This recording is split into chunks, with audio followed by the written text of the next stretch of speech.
Hi guys, welcome to the Baseline. Thanks again for watching.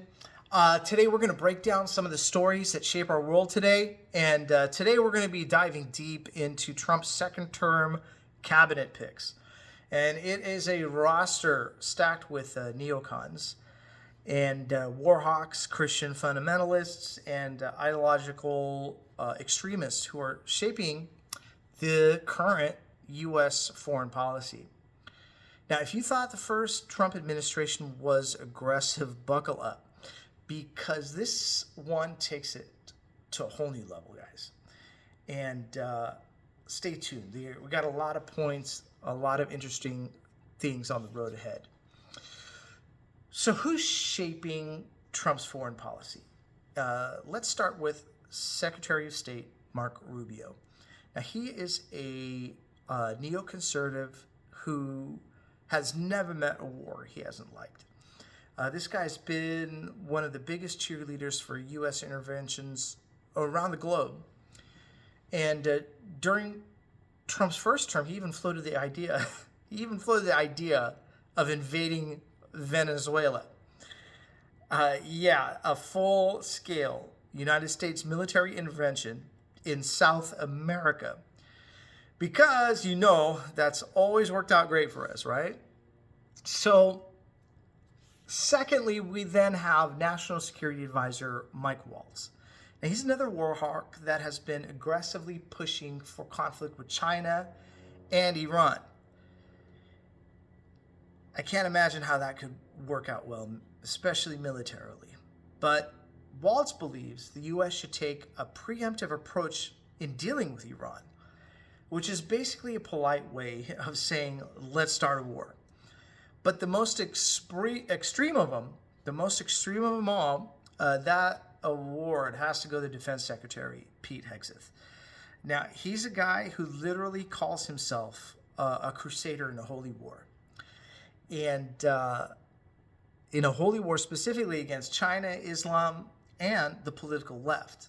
So, yeah, guys, you heard that right.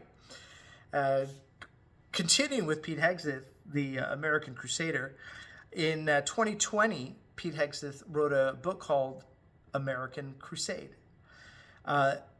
It's nearly 300 pages of pure, unfiltered Christian nationalist war propaganda.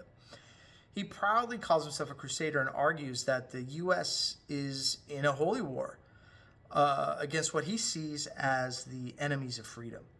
So China, the international left, Islam, they're all the enemy right now. And he's not just the talk. He's got tattoos to prove it. On his chest, a crusader's cross, the same symbol used by medieval Christian knights.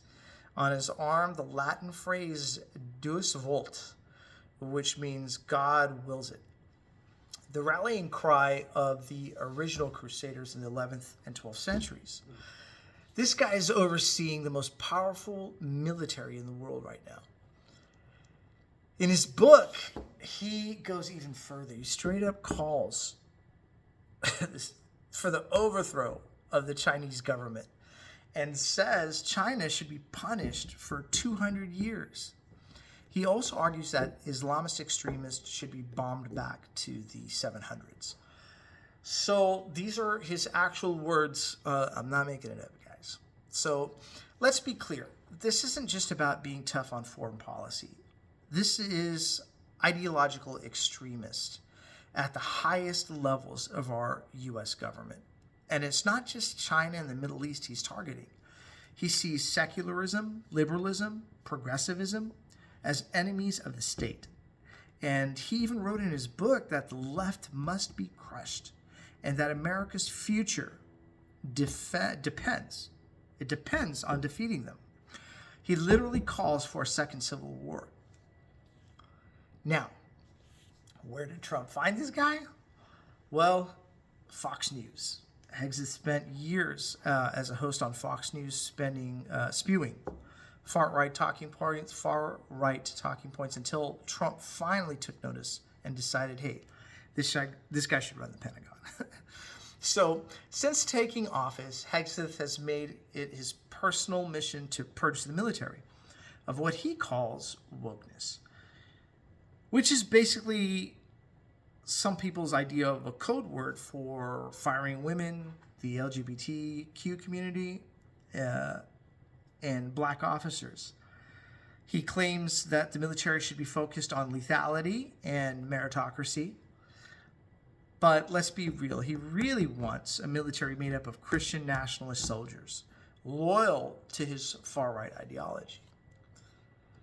Which leads us to this war with Iran and an inevitable path to conflict.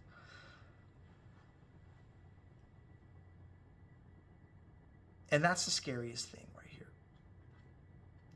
The cabinet is making war with Iran almost inevitable. Remember Trump's first term when he was full of escalations against Iran, including assassinating Iranian General Soleimani in 2020. With warhawks like Marco Rubio, Mike Waltz, Pete Hegseth calling the shots, a U.S. Israel-led war against Iran, it really could just be around the corner. Now, Trump has even floated the idea of permanently occupying Gaza. And guess what, man? Hegseth, he's fully supports that. Because in his mind, Israel and the U.S. are the modern-day crusaders, fighting against the evils of Islam and socialism.